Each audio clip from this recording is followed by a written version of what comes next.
Mr. Trudeau, well, we're back all right. We're back on the bus. In terms of where our defense spending is, we're second lowest in NATO. And we're the only NATO country out of 32 that doesn't have a plan to get to 2%, which we promised to do so all the way back in 2006, renewed in 2014 that we'd meet the pledge, hey, 2024. And where are we? We're 1.3%. We are the only country without a plan to get to 2%. If they committed the country to 2% of GDP as a starting point, like we told our allies we would do, then that's it. I mean, we're Canadians. We don't welch on what we've agreed to. We do what we say and we back it up. A Pentagon assessment reportedly claims that Prime Minister Justin Trudeau told NATO officials that Canada will never meet the alliance's defense spending target. The Prime Minister said, we're never going to get to 2%.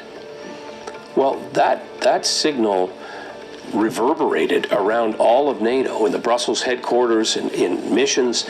Canada has deliberately said, well, we're not going to keep our word and we're not going to keep up with our commitments to NATO. We're the only laggard right now. So they see us as a deadbeat. He has called member countries and allied countries in the past delinquent for not meeting the 2% standard. Where would you put Canada in that as they're not? Slightly delinquent, I'd say. What are you at? What is your number? The number we talk about is 70% increase over these past years. Okay. Where are you now in terms of your number? 1/4. And continuing to move forward. They're getting there. They know it's important to do that. During the Trump administration, Canada-U.S. relations were on the decline, with Trump repeatedly calling out Trudeau for showing no willingness to meet Canada's 2% commitment. But it wasn't just Republicans in the United States. Since Biden was elected president, criticism of Canada has only amplified. European nations have begun speaking out. And in May, a bipartisan group of 23 U.S. senators signed an unprecedented letter calling on Ottawa to finally honor Canada's spending commitment.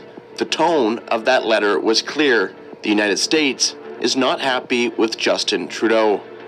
To find out just how much damage has been done to Canada's reputation, I traveled to the heart of military and economic power, Washington, D.C., to speak with experts in American diplomacy directly.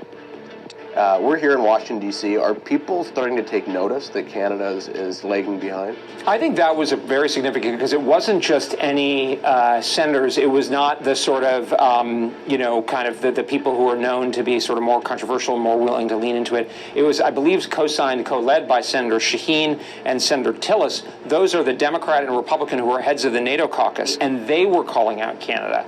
So I think the fact that is being noticed, and I mean, how can you not notice, especially when Canada has such a high profile on things like G7, and of course it's our neighbor. Well, our going in position is we don't usually like to criticize allies. Yeah. We love our allies. Some of our allies are easier to deal with than others.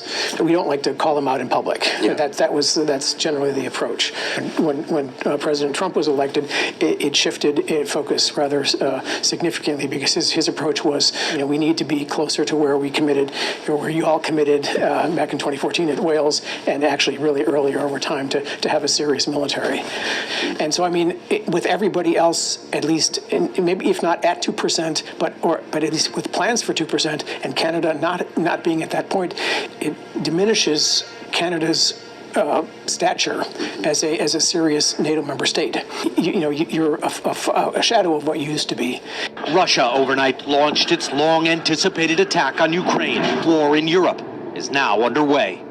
On February 24th, 2022, Russia launched a full-scale invasion of Ukraine, marking the return of major kinetic conflict to Europe for the first time since the Second World War.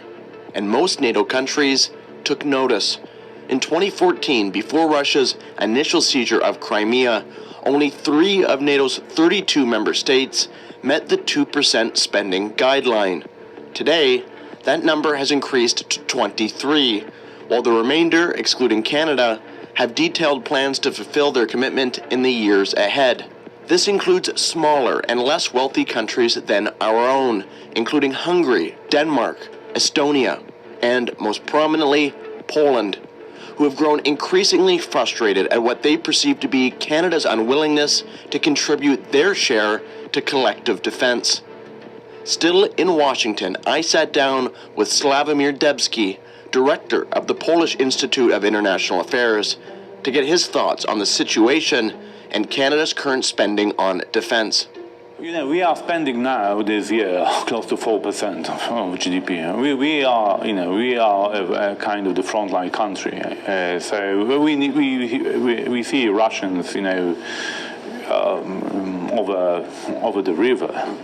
NATO and the members of NATO who actually don't spend enough, they send to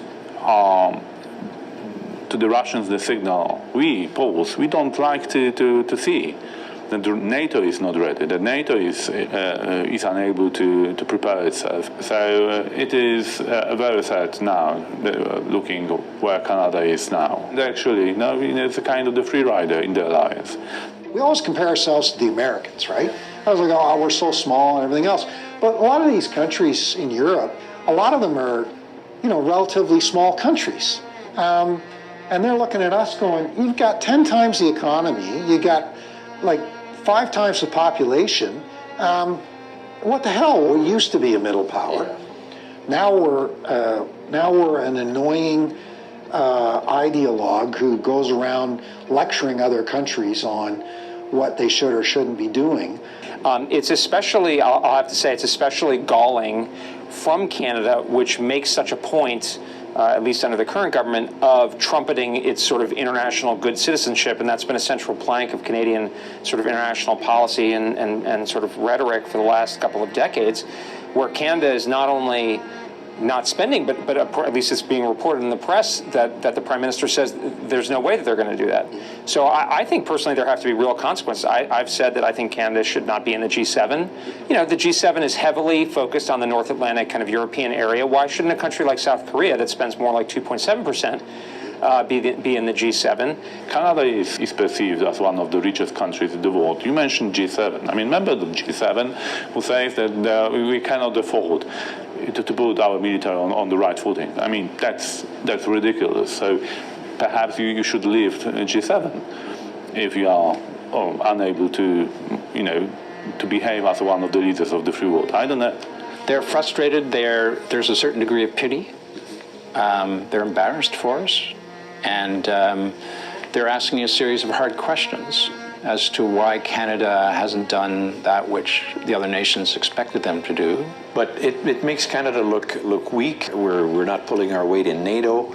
Yeah, we're seen as a joke, I think, right now. As Minister of Defence in Canada, how embarrassed are you that your country is still significantly failing to spend at least 2% of your GDP on defence? Stephen, I'm not embarrassed at all. We seem to be oblivious somehow to what's happening all around us. Other countries are investing significantly. Countries like Germany, we are now in the bottom rung of 32 countries at NATO as a founding country. That reputation is going up in smoke unless we do something to turn it around. The diplomatic fallout for failing to live up to our international obligations was made clear when in 2021, a major defense and technology partnership was announced between Australia, the United Kingdom, and the United States.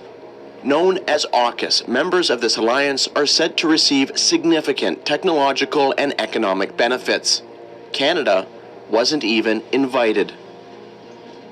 I mean, it's part of the continued narrative that we're not doing what we should be doing and not contributing as we once did, and that we're no longer in that inner circle. I mean, we're still in the Five Eyes, NATO, NORAD, but this AUKUS formation should have included Canada. Why would we bring the Canadians into AUKUS? I mean, the military is in disrepair, and they're only spending 1.3%, and they laugh at the idea of getting to 2%. That's not the kind of country that we want to reward. The kind of countries we want to reward are Australia, South Korea, Japan, India. Why were we not even considered? I think the answer is very clear. We're not a serious nation anymore. Why invite us to join AUKUS? And if you're not prepared to spend that money, why should anybody take you seriously? we're in for a rough ride. There's a Washington convention happening for NATO in July. We're going to be called on the carpet in very pointed terms. You know, when you're sitting at the NATO table, you can't get up and go to the washroom when they bring in the check. Prime Minister Justin Trudeau is on his way to Washington, D.C. this morning to a high-stakes NATO summit and to meet with senior American officials. The trip comes after Canada has been under heavy criticism over its defense spending. Justin Trudeau laid out a timeline to hit a target that has dogged Canada at this week's meeting and for years. Canada fully expects to reach NATO's 2% of GDP spending target by 2032. After overwhelming pressure from allies, Justin Trudeau announced an abrupt change in government policy. Canada, he said, would, after all, reach NATO's spending benchmark of 2% of GDP. That is, in 2032. Well after every other NATO country, and when virtually no one still expects Trudeau to be Prime Minister. Even more relevantly, the announcement was presented without a plan or any spending commitments of any kind. It was almost as if he was expecting the defense budget to increase itself. And this isn't exactly the first time the Prime Minister has talked a big game on defense, only to fail to follow through. A fact known all too well by former Liberal Member of Parliament and former Commander of the Canadian Army, Andrew Leslie. For this government especially, and I can say this because I used to be a member of this government until I chose to leave them, follow the money. Don't follow what they say about the money because they're quite good at spinning messages. Follow where they actually spend the money. In 2017, a defense policy came out called Strong, Secure, Engage, promised the moon and the stars. The defense policy, Strong, Secure, Engage, reads very well. It's got all the right phrases, it's got the right programmatics, and nothing happened. It had slightly over 100 objectives. Slightly over 100 objectives still remain to be done. We're proud to take a leadership role in international defense and security because we believe in the principles on which NATO was founded. We're going to continue to make sure that the women and men of the Canadian Armed Forces have the tools necessary to step up. We are stepping up once again, and our government is answering the call with this investment. And they'll tell you, well, you know, over the last little while, we've doubled or tripled the budget, which is nonsense. They haven't. Well, we've increased defense spending and they've got twice as much money as they've ever had. No, they don't. We have plans for rocket launchers and submarines and this and that. Where are they? Oh, well, they're coming. Have you signed a contract? No. Sending yet another Minister of National Defense out to brief a whole bunch of nations, telling them we're going to be spending billions of dollars right away. That's untrue, because the facts speak for themselves. And the recent budget put out by Chrystia Freeland, Chapter 7, has got all the numbers and facts, and they show clearly that actually in 2025, the Armed Forces is taking another budget hit. Far from continuing to invest in the military, in 2024, the Trudeau government announced they'd be slashing more than $2 billion from defense, meaning cuts to training, travel, and resourcing for a military and troops already overstretched. When and how Canada can actually bridge the gap between words, they're not fine. I mean, you are very good in words, but you cannot lead without power behind you. And that's, the power is lacking now. We're going to be doing even more. We're going to be stepping up. We're getting the equipment that people are going to be relying on. That is good news. It has been good news this week, and will continue to be good news as we make sure that Canada continues to step up in the world and punch way above its weight. I remember growing up in social studies and history, there was a mythology around Canada on the international stage that historically we always punched above our weight. Do you think we're still punching above our weight today? I remember growing up in school, grade 10, all history, making trenches, how we became a country, why we a country. And you go to school today, you got nothing. You got nobody talking about our history, you got nobody talking about nothing. This is getting really pathetic.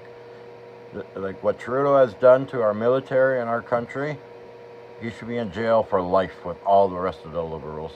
This is, wow.